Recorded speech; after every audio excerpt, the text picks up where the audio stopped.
Now, Donald Trump says he called off an airstrike against Iran with just 10 minutes to spare. The attack was meant to be in retaliation for Tehran downing a US military surveillance drone over the Gulf region's Strait of Hormuz. They came and they said, "Sir, we're ready to go. We'd like a decision." I said, "I want to know something before you go. How many people will be killed?" In this case, Iranians. They said, came back, said, "Sir, approximately 150.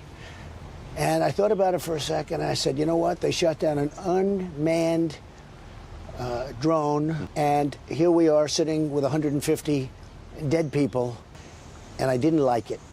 Well, the cancelled strike is the closest the US has been to a direct confrontation with Tehran. Iran said the US drone it had shot down earlier had flown into its airspace. Washington says it was operating over international waters.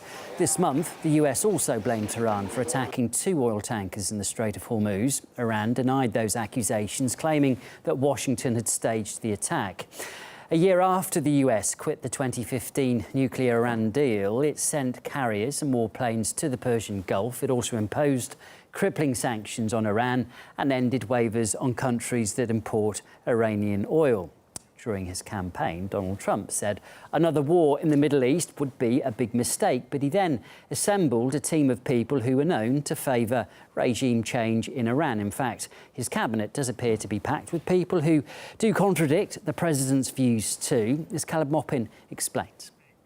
So, Trump has decided not to bomb Iran for now. He says it's for humanitarian concerns. However, National Security Advisor John Bolton does not share Trump's concerns, apparently, for protecting human lives. In fact, John Bolton has been itching to attack Iran for years. The Iranian regime must be made aware there will be tangible and painful consequences. The attack, I think, a required element to stop this regime from getting nuclear weapons. Policy of the United States of America should be the overthrow of the mullah's regime in Tehran. Before 2019, we here will celebrate in Tehran. It seems a bit strange that Donald Trump, who campaigned on a platform of not launching new wars and has reiterated that during his presidency, would then go hire John Bolton.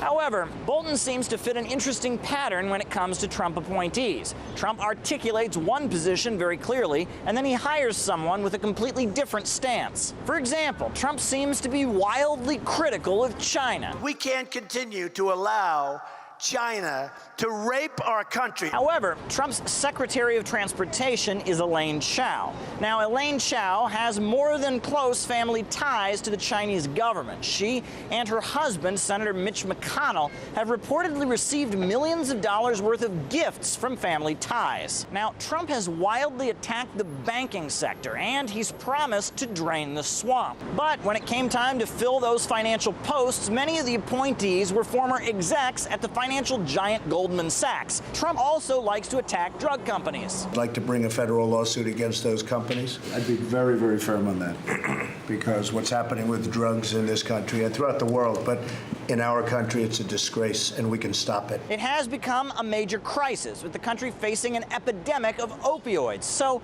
who does Donald Trump appoint to be his drug price control regulator? Well, Trump's Health and Human Services Secretary is Alex Azar. He is a former Big Pharma president who actually set some of the prices that Donald Trump slammed.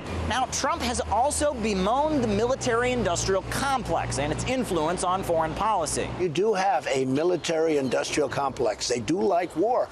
You know, in Syria with the caliphate. So I wipe out 100% of the caliphate. I say I want to bring our troops back home. The place went crazy. They want to keep, you have people here in Washington, they never want to leave. Someday people will explain it. Well, this is an example. You do have a group, and they call it the military-industrial complex. Trump's first Secretary of Defense was a former Boeing executive. He then replaced him with somebody who used to work at Raytheon. When Trump speaks up on Twitter about crucial issues facing America, it seems like he doesn't seem to notice that some of the people he's appointed to solve America's problems are those who created them in the first place. Maupin, RT, New York. Political commentator Lou Rockwell does think that Trump should get rid of warmongers in his cabinet if he wants to avert a tragedy. Can't just bomb cities in Iran, which is a country that's already practically starving, because of American sanctions and shutting down all trade and really strangling them economically and also with medicine as well as food. A terrible, terrible thing. There are probably many, many people who've died in Iran. We probably will never know that number, but it's on the conscience of the people who put these sanctions in place, which include, of course, right at the top, President Trump. So if he wants these things not to be on his conscience, not to be there as a mass murderer, he should get rid of these people. Certainly can stop the warmongering